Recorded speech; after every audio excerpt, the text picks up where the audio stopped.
এই গণভবনে কে যাবে সেটি নির্ধারিত হবে বাংলাদেশ থেকে, ভারত থেকে সেটি নির্ধারিত হবে না।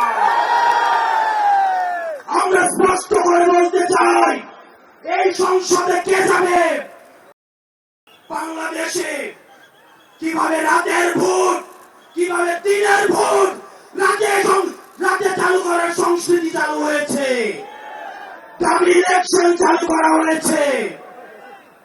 আমরা 5ই আগস্টে এই আওয়ামী লীগের এই দুঃশাসনের আমরা এই দুঃশাসনের কবর রচনা করেছি।